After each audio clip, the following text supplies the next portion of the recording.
Imagine you were sitting around a campfire 40,000 years ago. 20 people, maybe 30. No dating apps, no perfume, no restaurants, no private messages. Nothing between you and the person across the fire except firelight and everything they have ever done in front of you. And somehow that was enough. Which raises a question most people never think to ask. How exactly did ancient humans mate?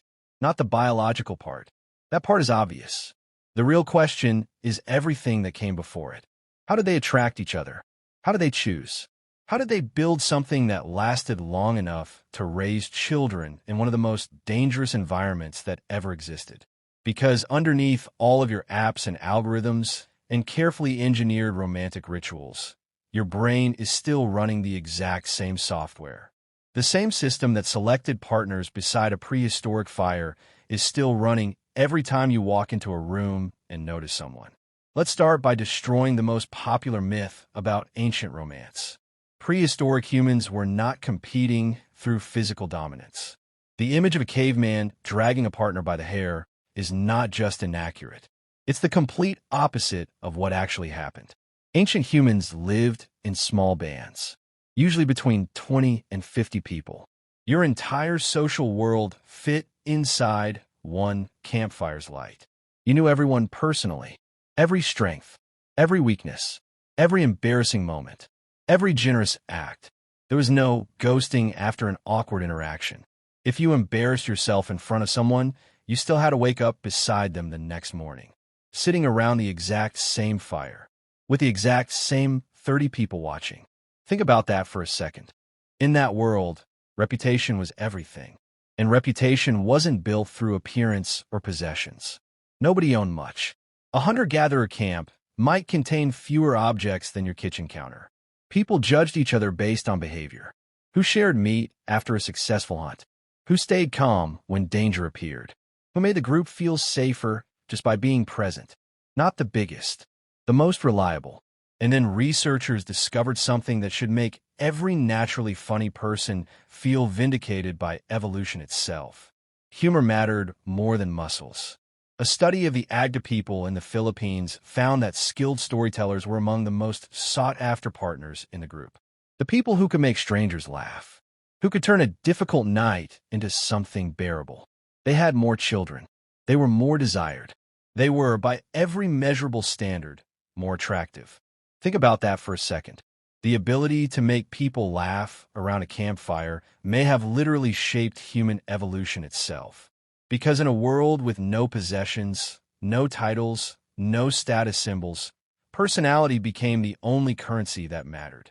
So what did ancient humans actually find attractive? Some things are surprisingly familiar. Health mattered. Confidence mattered. But the specific signals were shaped by survival in ways modern humans have almost entirely forgotten. Scars told stories. A healed wound from a hunt wasn't a flaw. It was evidence. Evidence that the person had faced something dangerous and come back. And then there was something modern humans have almost completely eliminated. Smell. Ancient humans didn't use deodorant, didn't wear perfume. Research has consistently shown that humans unconsciously prefer the scent of partners whose immune systems are genetically different from their own. Your nose was running a compatibility test that no algorithm has ever matched. Silently, constantly, without you knowing.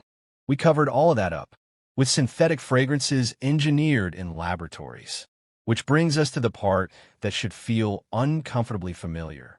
Modern dating has layered enormous complexity over a system that is actually very old and very simple.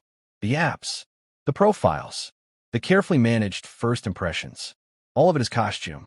Underneath, your brain is still running the same evaluation it always ran. Confidence still signals competence. Humor still signals intelligence. Generosity still signals reliability. The person who makes you feel safe in a crowded room is triggering the same ancient response that made certain humans magnetic around a campfire 40,000 years ago.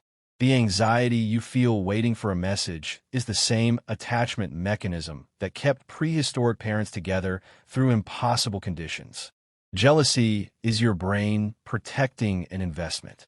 Heartbreak is an attachment system losing its anchor. None of this is modern. It was built across hundreds of thousands of years of humans trying to find each other in a dangerous world.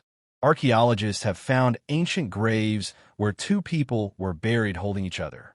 Evidence of flowers placed carefully beside bodies tens of thousands of years ago, which means someone stopped in the middle of surviving, in the middle of everything the ancient world demanded, and took the time to grieve, to remember, to mark that this person had mattered.